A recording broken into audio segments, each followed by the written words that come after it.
Slide नहीं दिखाना है, स्लाइड दिखाने में समय बहुत चला जाता है, इसका कोई मतलब नहीं। बाकी तब तक जो है जरा परिचय किस मतलब इसमें अधिकारीगण ही है कि उनके कोई। मुझे लगता है कि इस समय उत्तर प्रदेश विकास के पथ पर आगे है, देश का परचम पूरी दुनिया में लहरा रहा है। और आप सब भी जानते होंगे कि जब से भारतीय जनता पार्टी की सरकार बनी है, कोई आंख नहीं दिखा रहा होगा कि आप जो खबर दिखाना चाहो वो सपा के समय आप दिखा पाते थे, उनके गुंडे अपराधी। तो क्या लग रहा है, क्या उम्मीद है? तो भाजपा का पुनर्गठन नहीं करेंगे ना, जो अपनी इसकी जो पार्टी अपना पुनर्गठन करे, विलय करे, समाप्त करे, घटाए बढ़ाए, ये उसका विषय है, भाजपा का विषय नहीं। सर लगातार ये देखा जा रहा है कि अखिलेश यादव अब लॉ एंड ऑर्डर पे ही आपको घेर रहे हैं, जिस पर आपकी सरकार है। उन्होंने कहा है कि अराजकता का केंद्र बने हुए थाने और योगी जी का बुलडोजर चलाएंगे। शीशे के घर में रहने वाले श्री अखिलेश यादव जी 2022 की पराजय से बौखलाए हुए, वह सत्ता की प्राप्त करने का एक जैसे ऐसा मुंगेरी लाल का हसीन सपना देख रहे थे, उनका सपना जनता ने चकनाचूर कर दिया है। गुंडों, अपराधियों और माफियाओं के संरक्षक हैं, लेकिन भारतीय जनता पार्टी की सरकार में कोई भी अपराध करेगा वो बच नहीं पाएगा।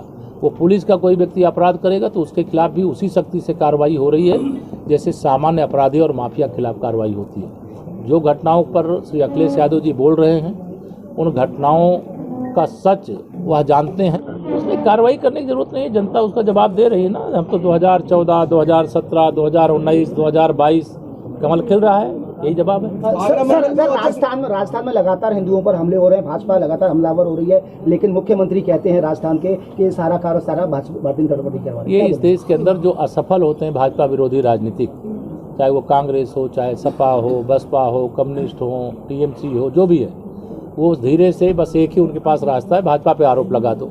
तो शासन नहीं चला सकते हैं, उनको जनता उखाड़ फेंकती है। भाजपा आने वाली है, कांग्रेस जाने वाली है। एक बहुत मौजूद सवाल है और आपको इसका संज्ञान लेना चाहिए कि जन सुनवाई का जो रैंकिंग होती है हर साल हर महीने चीफ सेक्रेटरी कार्यालय से निर्धारित होती है। आगरा के कई सारे अधिकारी जन सुनवाई नहीं करते, एक आला अधिकारी केवल कैंप ऑफिस पर बैठते हैं, अपने पब्लिक आती है। उसका निर्देश शासन के द्वारा निर्धारित किया जा चुका है कि चाहे वो यहाँ मंडल आयुक्त होंगे, चाहे जिलाधिकारी होंगे, चाहे जोन के अधिकारी होंगे, चाहे रेंज के अधिकारी होंगे, चाहे जिले के अधिकारी होंगे, उन सब का भी प्रवास निर्धारित किया गया है कि जो जिले से ऊपर के अधिकारी हैं वह मंडल के दूसरे जिलों में रात्रि विश्राम करेंगे, और जो जिला स्तर के अधिकारी हैं वह भी किसी न किसी तहसील ब्लॉक में विश्राम करेंगे, जो तहसील वाले हैं वो किसी गांव में विश्राम करेंगे। ये सब अभियान चलने वाला है, हमारी सरकार जनता के द्वारा। सर आप एक यहाँ के प्रभारी मंत्री हैं और एक डिप्टी सीएम दूसरे विदेशी हैं, वो औचक निरीक्षण कर रहे हैं, तो क्या आने वाले समय हम देखेंगे कि आप भी औचक निरीक्षण करेंगे हॉस्पिटल? जहाँ जो जरूरत होगी वो निरीक्षण होंगे, लेकिन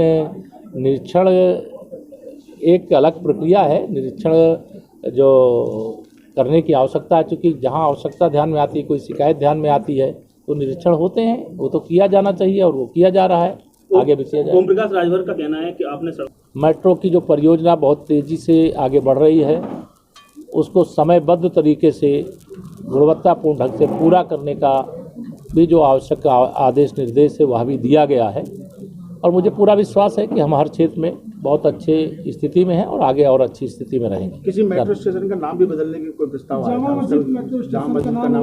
बदलना होगा तो आपको बताया जाएगा। कुछ चीज़ें ऐसी होती हैं जो लोगों की भावनाओं के अनुरूप निर्णय लिए जाते हैं। जहाँ कुछ बदलने का होगा तो उसका आदेश जब आएगा तो आपको काफ़ी उपलब्ध कराई जाएगी। तो आपने उसको स्वीकृति दी है बदलने की? स्वीकृति देने के लिए जब कागज़ में आती तब होता है, लोगों की अपेक्षा है, उस पर विचार करेंगे। सर चूँकि सर आप ग्राम विकास मंत्री हैं, ग्राम न्यायालय कानून 2008 से अस्तित्व में, लेकिन ग्राम न्यायालय पूरे यूपी में केवल 4 और ऐसे में सस्ता सुलभ न्याय और स्थानीय स्तर पर मिले, इस चीज़ को लेकर सरकार क्या कर रही है? निश्चित तौर से इसकी समीक्षा हो रही है और जो भी आगे जैसी ज़रूरत होगी उसके हिसाब से निर्णय लिया जाएगा। हम लोग पंचायतों का सशक्तिकरण चाहते हैं। बहुत सारी ऐसी चीज़ें होती हैं कि जो ग्राम स्तर पर हल हो सकती हैं। गाँव के लोग आपस में पहले मैं सादर प्रणाम करता हूँ, नमस्कार करता हूँ। हमारे भारत सरकार के माननीय मंत्री और आप सबके आदरणीय सांसद प्रोफेसर SP सिंह बघेल जी, हमारे सरकार में सहयोगी मंत्री श्री सतीश शर्मा जी, हमारे ज़िले की प्रथम नागरिक के रूप में इधर बैठी हुई जिला पंचायत की अध्यक्ष जी और सारे हमारे माननीय महानगर के महापौर नवीन जी और सभी हमारे माननीय विधायकगण, बहुत लोग हैं, मैं सबका नाम नहीं ले रहा हूँ, आप सबका नाम जानते हैं। आज आगरा ज़िले के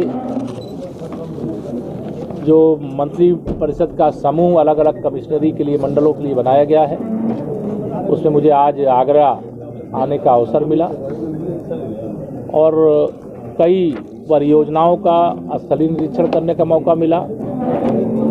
जिला चिकित्सालय में भी जाने का मौका मिला, कान्हा गौशाला में भी जाने का मौका मिला, एक गांव में चौपाल भी आयोजित करने का मौका मिला, आंगनवाड़ी केंद्र और प्राथमिक विद्यालय आदि का भी निरीक्षण करने का मौका मिला। कई चीज़ें ऐसी ध्यान में आई हैं कि बहुत अच्छे ढंग से भी बहुत सारे काम चल रहे हैं। कुछ मामलों की शिकायत भी आई थी, उसके संबंध में यहाँ अधिकारियों को सख्ती के साथ निर्देश दिया गया है कि जो जनता की शिकायतें हैं उनको